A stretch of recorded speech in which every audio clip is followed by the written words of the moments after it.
Hello, hello, good morning. It is I, Maggie Rose Cunningham, the windswept witch of Biggleswade.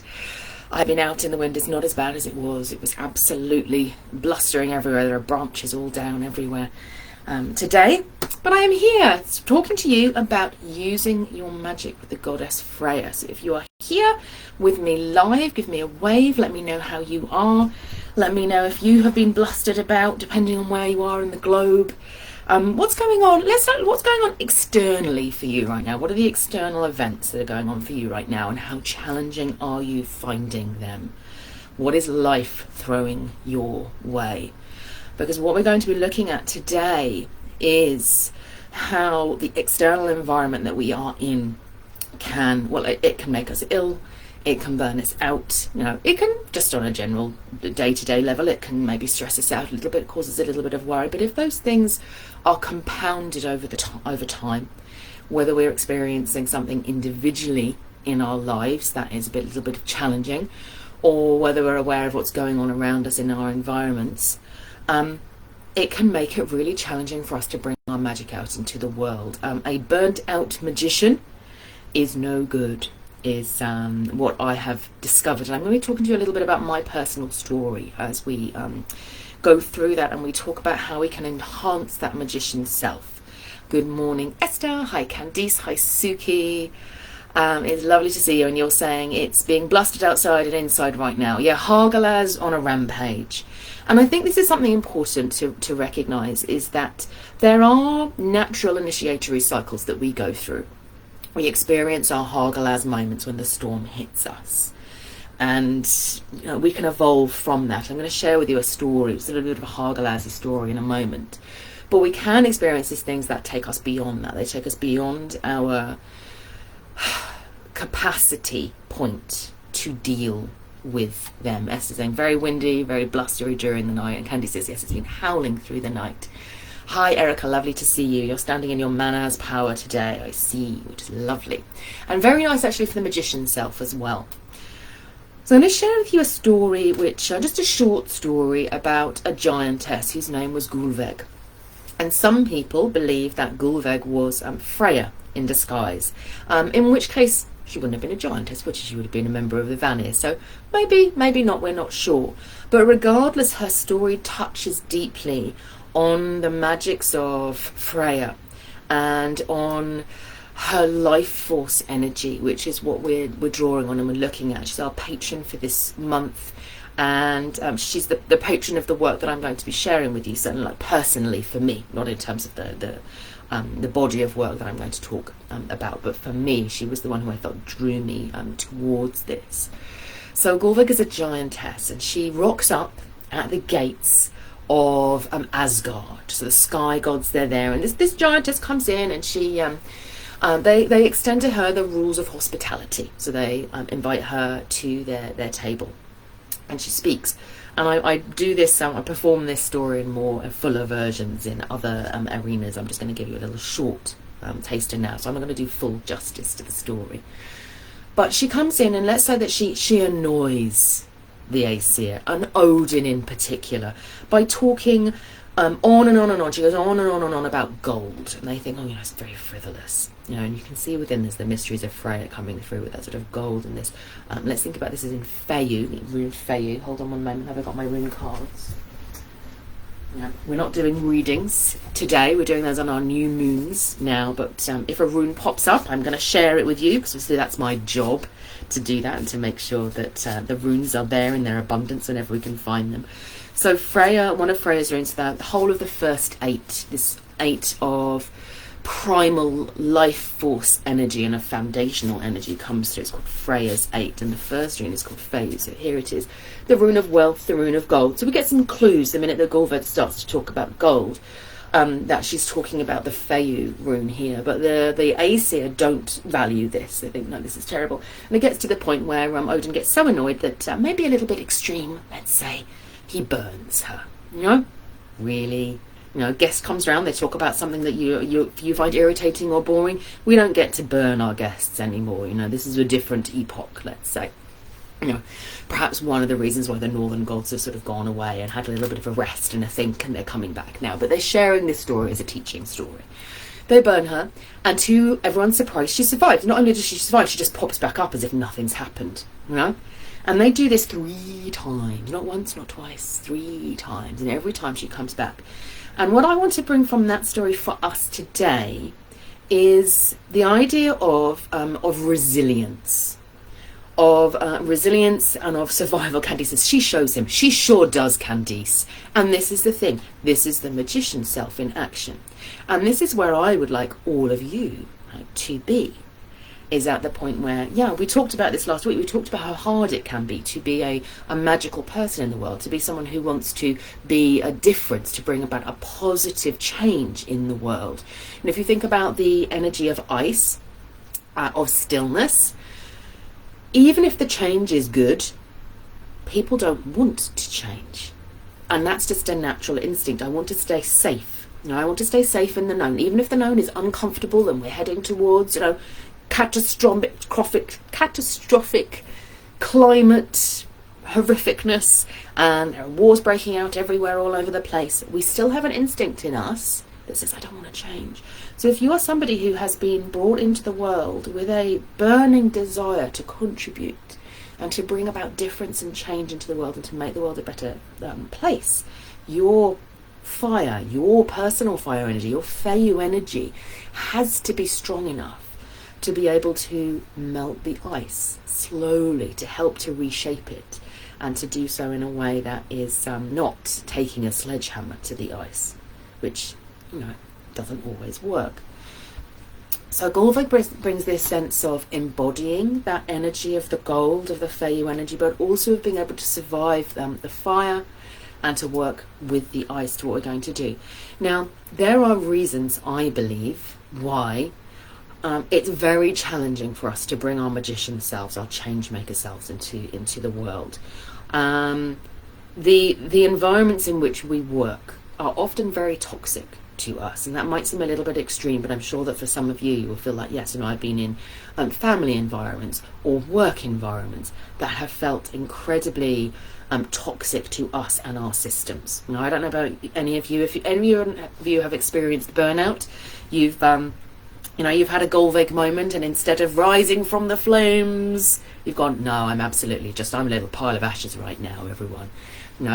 If you've experienced that, let me know. I've experienced that twice, and I've come close, before in the past. So working in toxic environments, living in toxic environments can be very challenging to us.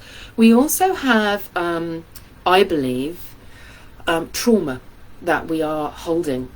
Trauma from what some people might refer to as the witch wounding, that sense of our ancestors being judged, destroyed, physically harmed, mentally harmed by possessing some of the skill sets that we have, that it doesn't feel safe to possess that, and whether we are holding that because still culturally that is the case.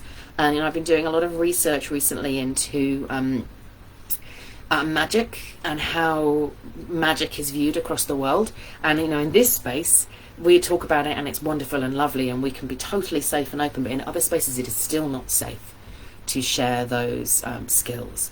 So we can have that witch wounding that we're carrying for ourselves, but we can also have that we're carrying that ancestrally. So even if you have been born into an environment where you have been able to be totally yourself and you have been totally accepted and loved in that environment, we can still carry ancestral trauma within us. And I believe, let me know what you think about this, but I believe that when we've come into the world and we have been nurtured and loved and allowed to unfold or flower into this part of ourselves, part of us, when we came to this incarnation, knew that we were going to step forward to deal with some of those woundings. That meant that some of those scars and some of those woundings and some of those requirements for healing that we were going to carry them. Not because we'd experienced them ourselves, but because we had chosen to tackle some of those woundings. So you might experience illness, you might experience feelings of trauma, you might experience severe dreams, anxiety, stress, depression, or all of these things might come through not because of something that has happened in your life, but because it happened in the past. Equally, there are theories that say sometimes we are repeating patterns, ancestral trauma that has been passed down, and we're still carrying it. And so even though we don't know where things have come from, like, why does this pattern keep occurring? And it's something that we were born with. Nothing to do with this particular life journey, and everything to do with ancestral trauma that we're inheriting. And I do believe that people who are opening to this work are sort of automatically putting their hand up a little bit and saying, no more, this stops with me, I'm not passing that down. No, I'm going to do the cleansing, I'm going to do that work, and that's hard. So we've got all that going on. We've also got more and more work being done into recognising how big the proportion of people are in the world who are highly sensitive. And that's on a spectrum. There are some people who are maybe moderately sensitive. Some people who are highly sensitive, perhaps some people are extraordinarily sensitive. Sensitive to the environment that's around them, sensitive to toxins in the atmosphere, sensitive to emotions that are being held by other people, that our radar are turned on fully. And I also believe that sensitivity is incredibly important for us in terms of our human radar, our navigational systems, helping us to make the right decisions, that we're not numb. Remember that ice state?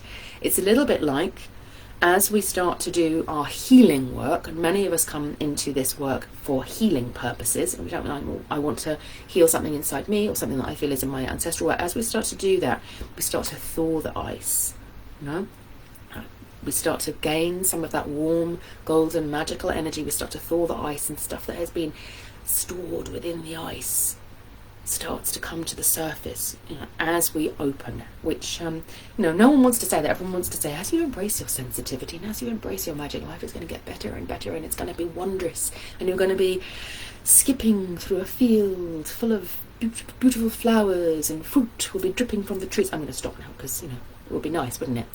No. Sadly, no. That doesn't mean that it's not incredibly fulfilling and wonderful and beautiful path to follow, but it is also a hard path. It's a heroic path. It's the heroic path that's needed. I salute every single one of you that's on it. So what we're going to talk about today is about how we can enhance that part of ourselves, how we can be more Gulveg. Yeah? Let's be more Gulveg in life. So we have magical work that we can do. We have spell work, we have runes that we can bring, we can draw the Freyja energy into our lives with energy raising work, with creating a Freyja sigil and doing all of that stuff. But what I'm going to be talking about today is big life magic that is going to support us. And what happened for me was that on my second burnout, on my second burner, I was veering that way, and like Freyja intervened. She was like, right, we need to prepare Maggie better for this, because she's got all of those magical techniques at her command now, and she did all of that healing work after the first burnout. She got herself back on track, and it was really great, but she's going back down that path again. We need to sort this out and work on it. She introduced me to a training company for women in leadership called One of Many, which was there. Ostensibly, their strapline, it says leading without burnout, for women. Leadership secrets for women leading without burnout. Now, if you are a man or you self-identify as masculine at this point, I want to say this session is still for you. Just to be clear, when we talk about... it was a women's leadership program, but what it was talking about was feminine paradigm leadership secrets. And as human beings, we have the feminine and the masculine in us. Now, I could spend a lot of time talking about theory at this point. I'm not going to. What I'm going to say is that I know I'm talking about Freyja, and I've just mentioned that Odin burnt alive Gulveg, and we could all be thinking a bit down on Odin at this point. Odin is my patron extraordinaire. I've got a lot of time for Odin. He is my teacher, and he is fabulous and wonderful.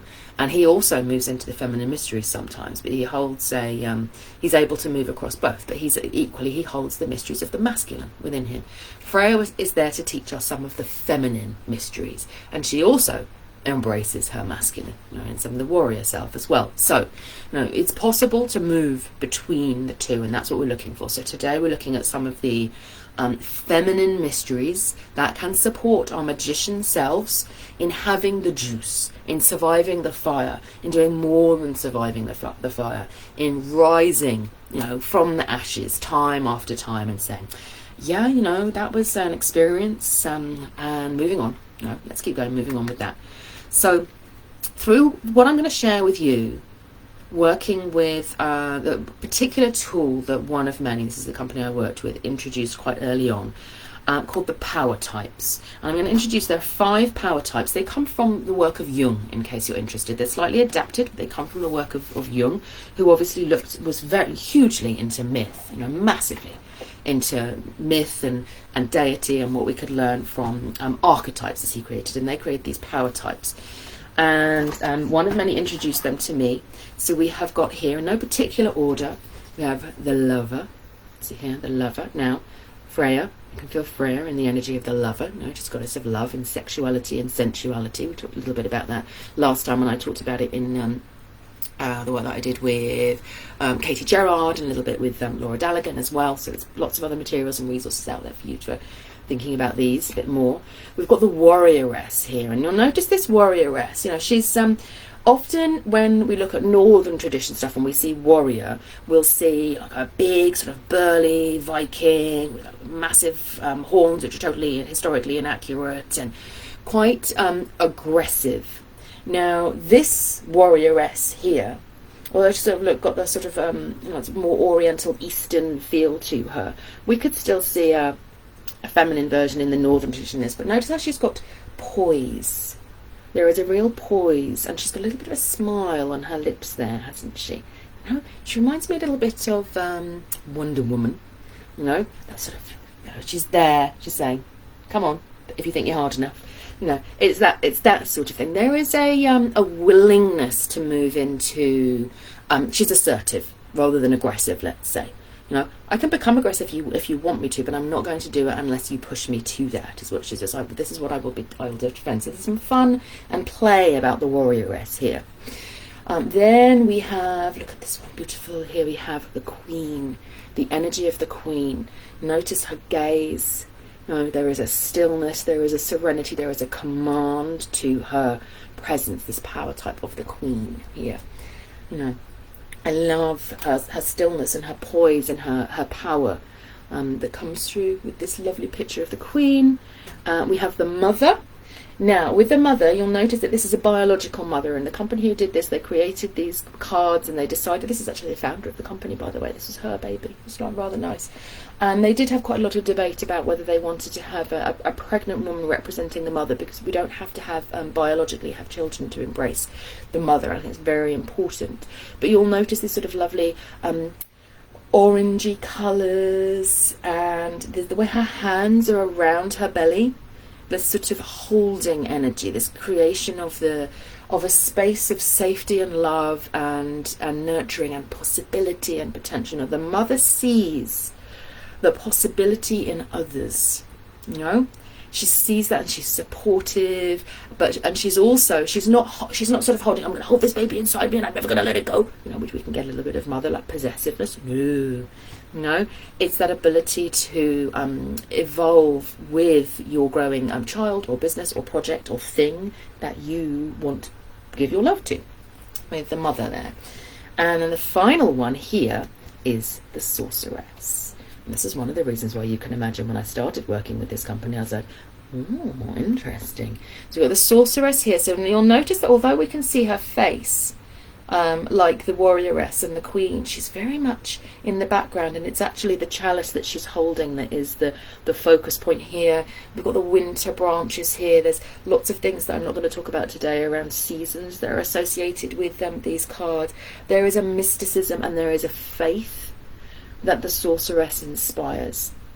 Now, and I put these cards down for a minute, but I think they're useful for you to get a feel of the way we can work with them. And Candy says, I love the look on her face. I don't know whether you mean the warrioress or the queen, but that yes, And there's a lot that we can get from those sort of those visuals and what those visual cues suggest to us. And the thing about the power types is that because they tap on archetypal energies, you might see your idea of the sorceress differently, of this part of us that is really connected to the earth and to the sky and to spirit. You might visualize that differently, but you will often have a deep rooted connection to that collective idea of a magical self. No, we'll come back to that in a moment. That means that these come alive quite quickly. Now, when I started with One of Many, and I started doing my training, they do a profile which I'm now qualified to administer as well, and I'm going to tell you more about that shortly. And what I discovered was that I had a very high sorceress, which I know is going to come as a massive surprise to all of you. Very high sorceress. And I had a high mother as well. So I could bring these energies of faith, of like creativity, of being guided by spirit, like to my teams and to my family, always like opening to innovation and possibility and all of these things with my sorceress energy. And with things like, those people, they're going to work well together. I don't know why, but they're going to, that trust of my intuition, that was strong. And my mother energy was strong, so that wanting to create safe spaces for my teams to work in, to nurture them, to create space for my family, to do all of these things coming with that care, that bringing of care with the mother. I said, okay, that describes me and the way that I approach life very well. What I had was, alongside those, was a very low queen, very low warrioress, and a very low lover. And what that meant was that with my queen, I had no boundaries whatsoever. Did I have any ability to say no when someone came and asked me to do something? No. I also spent a lot of my time investing myself in other people's dreams and in other people's problems, because I had not defined for myself, nor did I hold for myself, my own realm. What is it that I am here to do? And you'll notice that when I rose those up, I didn't found, Maggie and Rose had already been founded, and I'd followed my sorceress as far as I could, but I didn't have the magician self. I didn't have these other aspects of the self to draw on to keep that business going. I needed this. This is my realm. This is who I am. What you're doing over there, that's fabulous. I love it. I'm happy to support you whenever I've got energy to do so, but this is my work in the world. This is what the queen does. I didn't have the warrioress, so everything that I did felt like I was wading through treacle. Oh my God, I'm so tired right now. Those moments were like last week, when Lexi, my lovely operations manager, she's been unexpectedly away. So I was doing all of the admin work, and I was doing all of this, and trying to do all of my content as well. And because of the way that my brain works, I know the way my brain works, I need to have everything clear before I can see what's going on. So I got my warrioress self out, and I harnessed that magic. I got rid of 5,000 emails in 24 hours. Yes, I did. Could I have done that 5 years ago? No. Nope. I might have wanted to. I might have got quite far. Guarantee you that I would not have got through all 5,000. I would not have got to zero inbox. I would not have been able to sort all of those things out, because I did not have access to the warrioress energy. I did not trust my own instincts. I would have been going, oh, do I need this email? Do I not need this email? Does it need to be responded to? Which folder should I put it in? Oh my Lord. No, that would have happened for every single one of those emails. Whereas warrioress was like, is it a disaster? No, file it there. No, straight on. I can find the solution to this. I can go and find the YouTube video that tells me how to set up this Gmail filter. That's warrioress energy that allows you to do that. And I have very low lover. And lover is, yes, that she invites us into sexuality and sensuality, but she is the center of our self-care. Most importantly, our ability to take care of ourselves. And you can see how all of these parts of ourselves need to mesh together, because it was lovely. If I might know, my lover might know, I know how much water I need to drink every day, and I know how much alone time I might need, and I know that I need to go and walk out into nature right now, because otherwise I'm not going to find that access to sorceress that I need to bring my best self to my work today. But without the Queen saying, and do not prioritise this PTA event or this birthday party that needs to be done, or bring your mind onto this, or do that, I just wouldn't have followed through on the things that my lover or my sorceress knew. So you need to be able to bring all of these things together.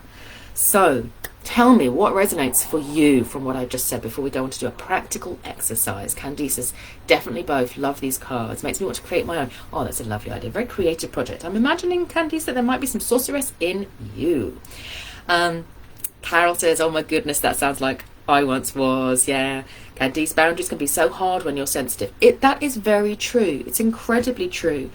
And I'm going to talk to you a little bit about my final piece of the puzzle for the Maggie and Rose curriculum. I'm going to talk to you about that at the end, because as you know, I've been working on the runes for years, and Yggdrasil's Path has been going, and it's my longest running program, this pursuit of the Northern tradition. Well, what I realized was missing was this piece that Freyja was holding for me, was this piece around how do we work as people who are so attuned to the vibrations of what is around us. When you are there and you're going, right, I'm really, really attuned to the vibrations of what's going on around me, there are times when we are going to be vibrating sensitively and receptively with what's happening around us. We're going to be receiving the energy of what's happening around us, and that will help us to tune into what is then needed in the world. But sometimes we need to vibrate at a different rhythm and allow our vibration to change the vibration of what's around us. And all of this is that piece.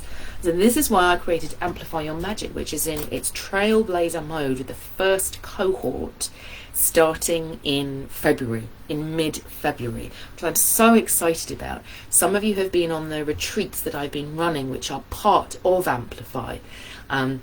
5 retreats, and each of those retreats moves into what I'm going to call, because I do it slightly inside out, because you're my people, so you're my people. You are magical people who I discovered. I was like, when I was sorceress, I was like, I can always rely on my sorceress, I can always rely on my magic. That's how I was born. But I can't always rely on these other parts of myself, because I need to nurture them and support them and sustain them. So I've spent all of these years exploring sorceress, and so what Amplify does is it explores your sorceress self. It explores the power of this part of you and how to enhance that. But within the magician modules, within the magician teachings, we explore all of them. So one of many taught me how to work with all of these at a deep level, at an embodied level. But what I wanted to do with Amplify was to go really deeply into this part of the self, and then recognize that this part of the self absolutely requires those in order to bring its best magic out into the world. So if you are interested, I'm going to tell you a little bit more about Amplify at the end, but you can also just get in touch and drop me a line if you're thinking, it might be my time to step up. To step up, not just to be of service out in the world, just to be really clear, not just to follow the more spirit-led calling that you feel inside, and to say, yes, I'm ready to step into something that is mine, but also to just be happier, to just be happier in life. We want all 3 of those things, and that is what Amplify does. So we've got Awaken, my foundations program for the runes, and then we've got Amplify, foundations program for our magics. So what I'm going to do now is we're going to have a little bit of an explore. Because Suki is saying, I think all 5 missing at the moment. I'm sure the farmer, and I'm a farmer shoveling stuff. Yes, and when we go deeper into, just as when I talk about the seer and the sage and the mystic, the parts of the sorceress self, and we talk about the shadow side, we will talk about the, let's say, like an underexpressed side of all of these. So, shoveling stuff. The mother shovels stuff. She loves it. She loves being in the earth. She adores it, It's her place to be extraordinaire, to be out there in the earth. But if you're like, I've got the back to the grindstone, I'm going all of the time, then we're moving out of those positive archetypes into negative archetypes, like the martyr, you know, and it is difficult to get out of those. And society teaches us to be in the negative archetypes, you know. So this is a reprogramming of ourselves to claim our power. Yes, we don't want to be shoveling the ashes of our own demise over and over again. Okay, so let's do an exercise together. Suzanne says, I'm looking forward to Amplify. So am I. I'm very excited about it, Suzanne. It's really coming together. We're going to do this from our sorcerer self, because I would like you to experience the energies that I'm talking about in a slightly different way.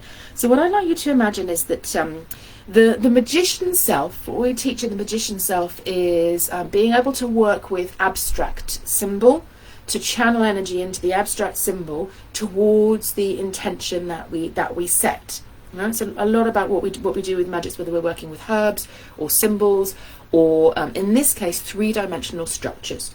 So one of the things that our magician self does is to cast a magic circle. Yeah?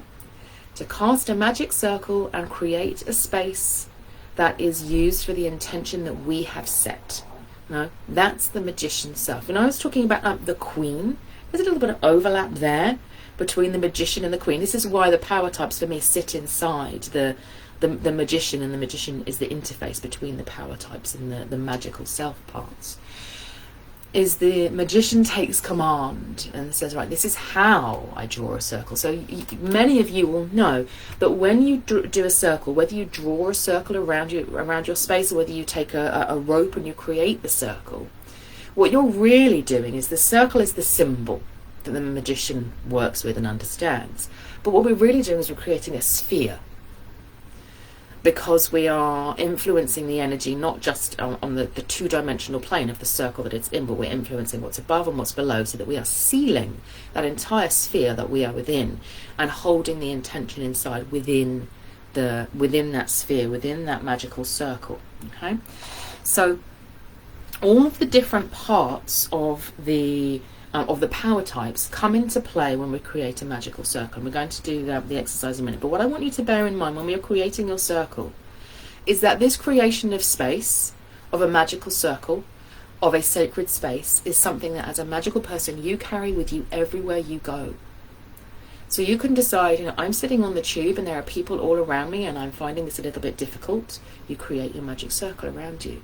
I don't want those energies in my space right now. We do some clearing and then we hold the space. You can do it if you are leading a team and you go, right, we're going to do an event and we're going to do this event for this particular purpose, and this is what I want to have as the outcome at the end of this event. This is what I'm going to bring in energetically into the space in which we're working.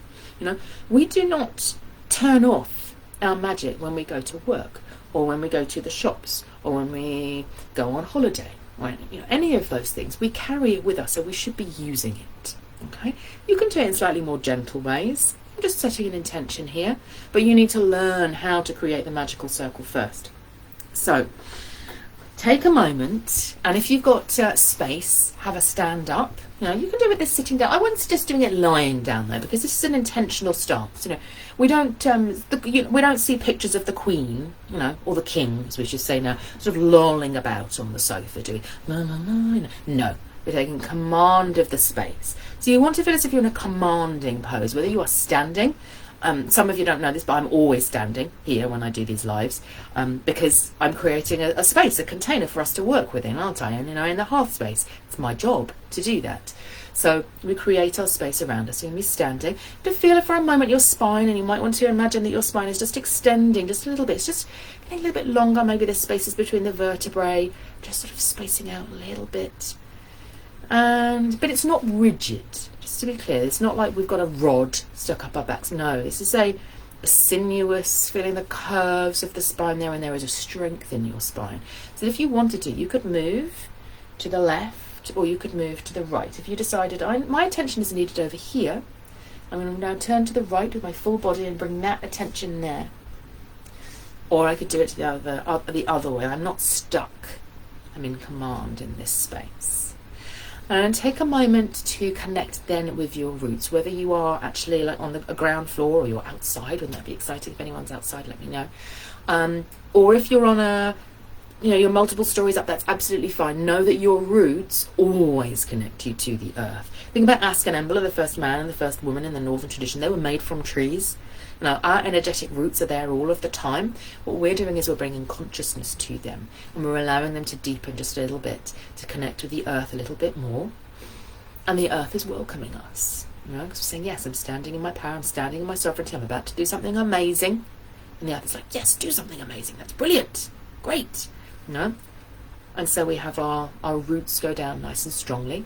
And then we feel that connection. You might feel it like a little bit of a funnel, like a sort of white funnel of light, just sort of opening up like a fan, opening up, and it's shooting up all the way up into the sky, up into the stars. And we can feel that stellar energy just coming down very gently and softly, being received where we need it. You're still in charge, you're still in control.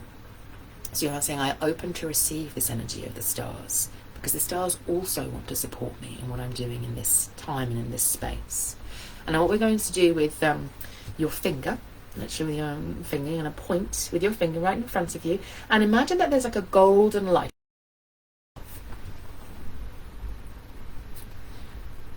Can someone please make sure that I am still, that you're still receiving me? Because I've just got a message saying I'm offline, and it looks as if everything is fine. But can someone just give me a wave and say, yes, Maggie, I'm still here? Because I do not want to be doing that if I am offline. Just practice your circle and your fingers wiggling, and seeing that golden energy going down below and up above. Great. Suki says back now. Good. I hope that was just for a short period of time. So we've done our the golden circle. Powerful pointer finger. Exactly. Index finger, pointer finger. Don't need a wand. If you want a wand, you can use a wand, but you can use a finger. And it comes out, and then the sphere moves down below into the earth, and it gets embraced by the earth, and then it moves above. It gets embraced above as well. I am back. Good. Thank you, Erica. So this is the creation of the circle. Now within the circle, you have your power types. So we have the Queen, and you could feel the energy of the Queen was quite strong then when we were working with that. And the Queen decides this is what this circle, this space, is for. And that can be, so it can be a big piece. And obviously, we're not going to explore that today. We're just going to say this is what this is for. So this could be, this circle is for healing work, or this circle, if you think about magical work, is for deep communion with the goddess Freyja. Or this circle is for my team to sort out the problem that we've been working on for this long. You set the intention, and your Queen holds that intention within that space. Now your warrioress, remember the warrioress with her like little eyes looking out. The Queen, she's connected to the vision, and she's looking around. She's like, the warrioress is just paying attention to anything that's misbehaving in the circle. Okay, and this is why we create magical circles. And for those of you who've done this before, or you've done seership work or oracle work or any form of magical work, you will know that there's stuff outside the circle that you don't want inside the circle. No. And we have the warrioress self. Now this is really important. When I connected with my warrioress, she was one of the hardest parts for me to really fully feel in my body. And that was because I was deeply, deeply uncomfortable with any form of aggression or violence. I found that very difficult. And I've worked with a number of clients when we've done one-to-one work who have said the same thing. Find it really hard to imagine yourself holding a sword, or punching the air, or anything like that can be really, really hard, because we can experience that very viscerally, and it can bring up trauma memories that are ours or somebody else's. So it can be quite challenging. But when I connected with my magical self, and I said, well, actually, what I'm talking about is being responsible. This is a magic sword. This is a magic sword, and there's stuff outside that circle that I do not want in that circle. No. Then I was able to hold my sword and sweep it from left to right. To say, no, you're not coming in here. You can come in here if you're in the purpose that my Queen has set. Then you are welcome. If you come with love, if you come with compassion, if you come with energy to bring for this purpose, yes. Otherwise, no. I stand here, thou shalt not pass. Gandalf there, thou shalt not pass.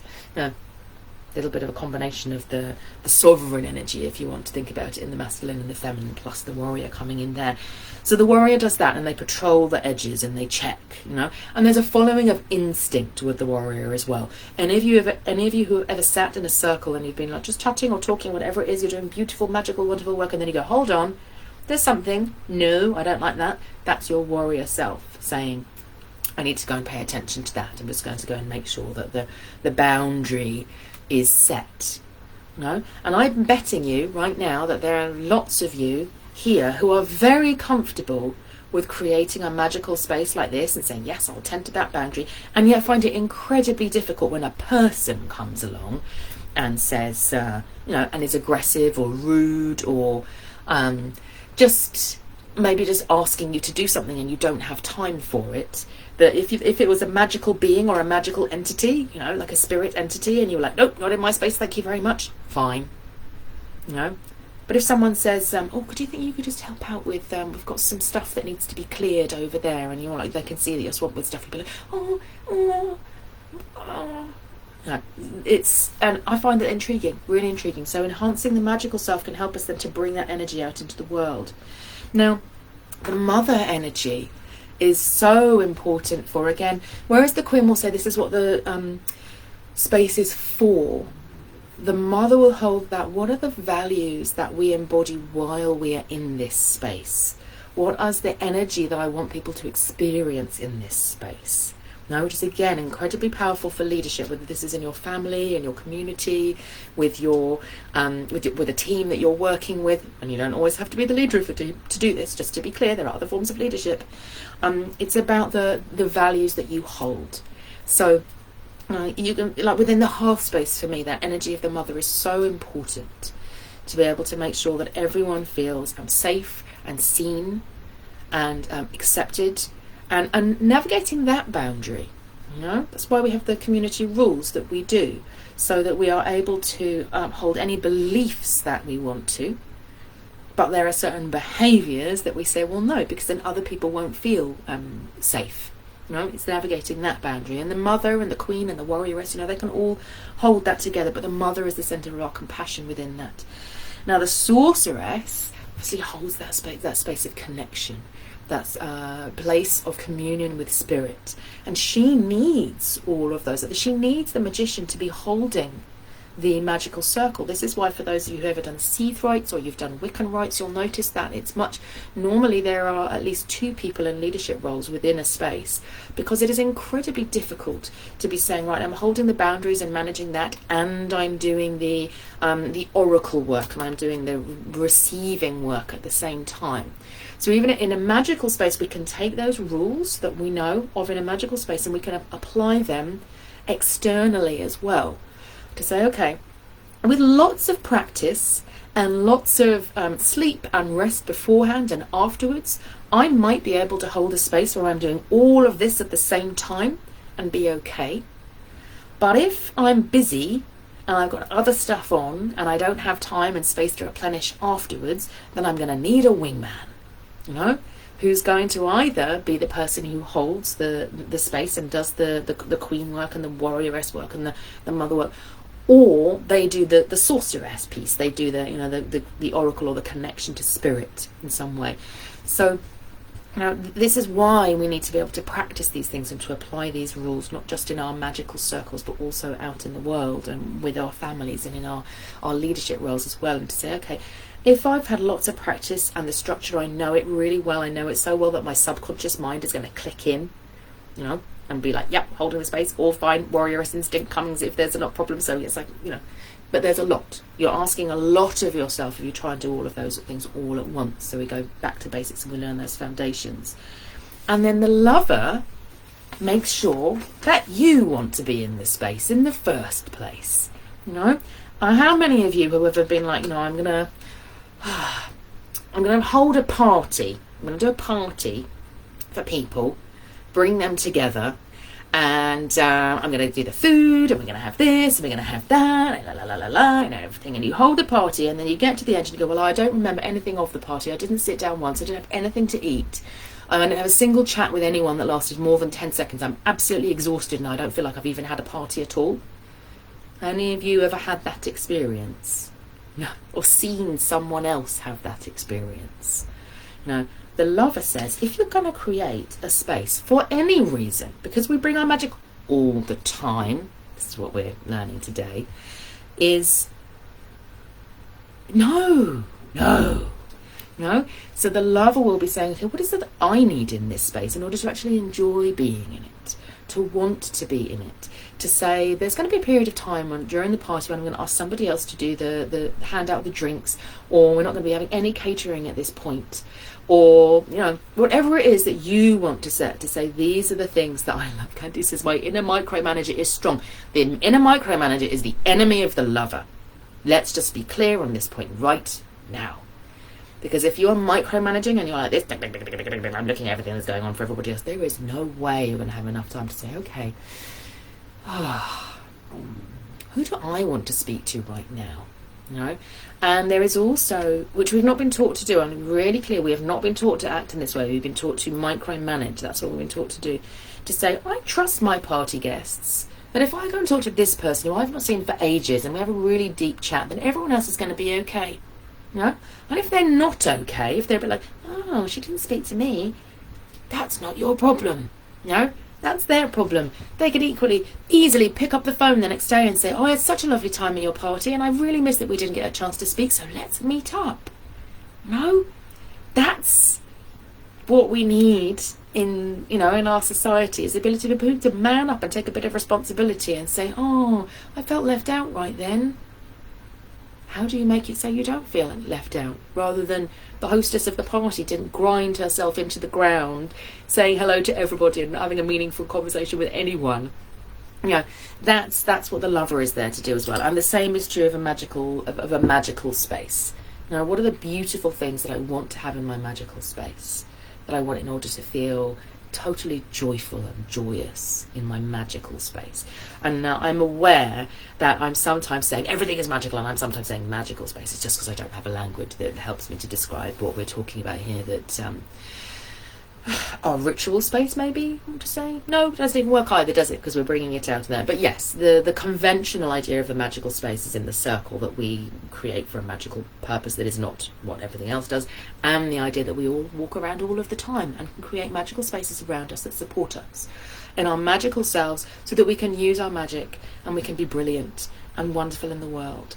Okay, so tell me, as you've been feeling about that, thinking about that, which of these parts of the magical self, or parts of the self I should say, that we can use to enhance our magic feels strong to you? Which ones do you feel like, oh yeah, that makes sense to me and I feel as if I've got a little bit of that energy going on? Or, as some of you have said, you feel like, oh, maybe I've got some, like some micromanaging energy, or some digging and always getting there energy. What energies are you bringing to your spaces, magical or non-magical? So just let me know in the chat what's come up for you.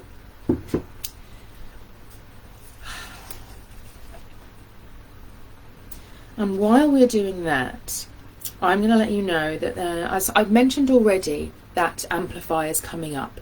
So if you feel like, yes, this is the time for me to really step into that. I've talked about big life magic today. Now, Amplify as a program is created out of 2 parts. So some of you already know that there are 5, they're not quite full day, but they're sort of during the day online retreats for each part of the magical self. So not the power types, your seer, your sage, your mystic, your healer, and your magician, of course, which is what we've been discussing today.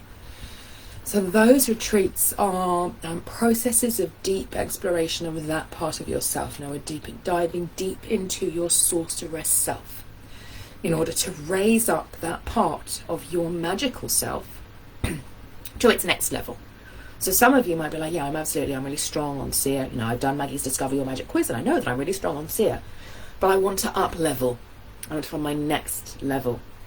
And so there is a process of deep self-discovery through our wild voice discovery process There is a training as well, and then we do a power retrieval process. So this is a shamanic power retrieval process for that type, which is addressing some of the things that we discussed at the very beginning of the session, when we looked at the witch wounding, and when we looked at ancestral trauma, and when we looked at the way in which society, I'm not sure if I said this actually, but the way in which society devalues the skill sets that we possess in abundance, while also asking us to possess them as leaders. How many times, when you start out, like in most workplaces, it's just like, yeah, you don't need all this, and we don't want all of those like namby-pamby, get rid of all of the weird stuff. It's people say the weird stuff, and then at some point you get to a place in your career where people say, well, what we need you to do is we need you to connect with vision, and to follow your intuition and your instinct, and we need you to have deep compassion for everybody, and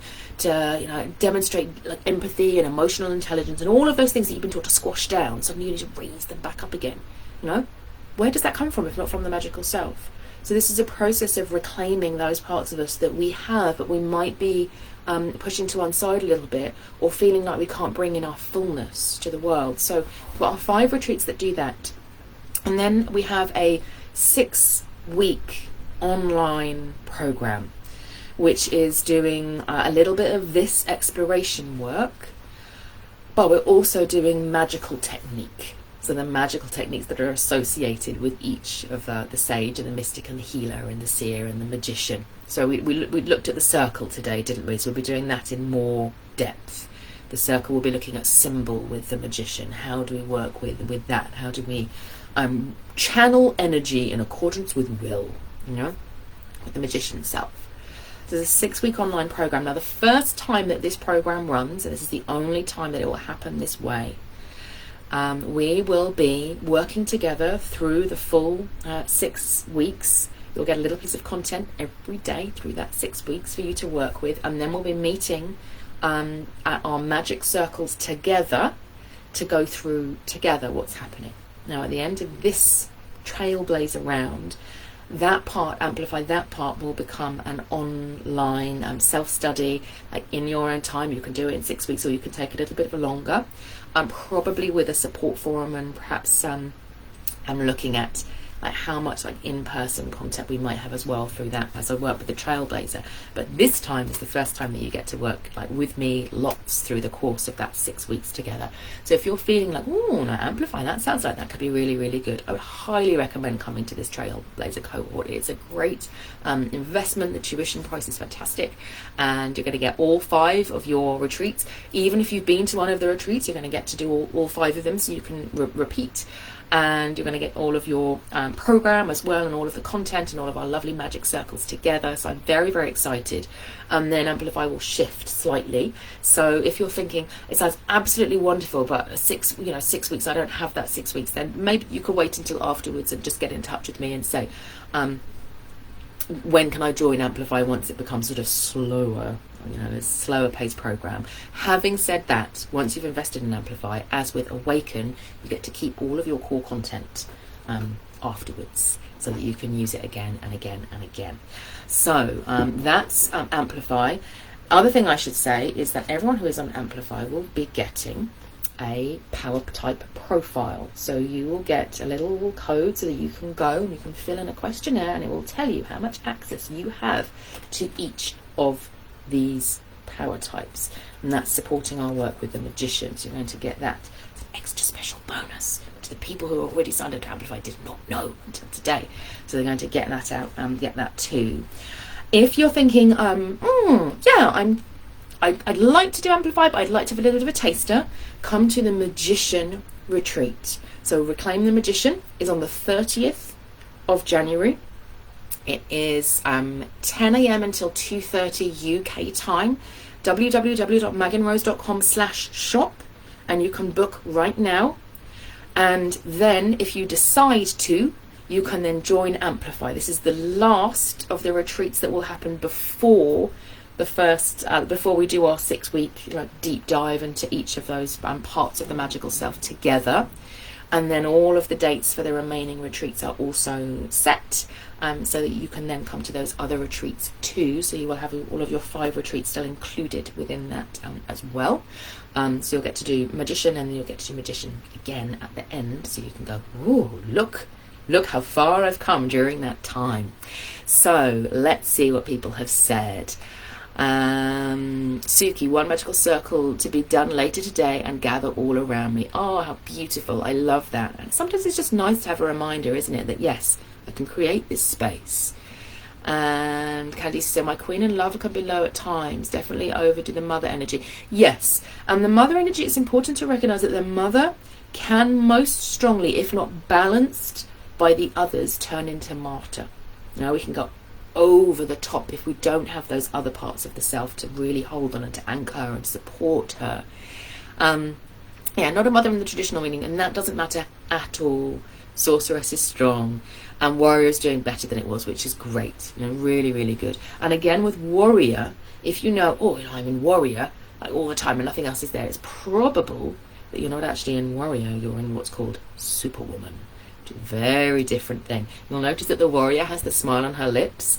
Superwoman, no, she's like, go, don't stop, for the love of God. No, that is, sorry if I shouted at you then, that's what we tend to find in modern workplaces today, is that version, which isn't warrioress. I'm not saying for one moment that that's not you, Candice, and that you've got access to the warrior, but I just wanted to draw out that distinction, is that if we've just got one part, often they can become overexpressed in the same way as is the case for the other parts of the magical self, those sub parts within the sorceress. Esther, lots of mother energy at the moment, especially with my daughter.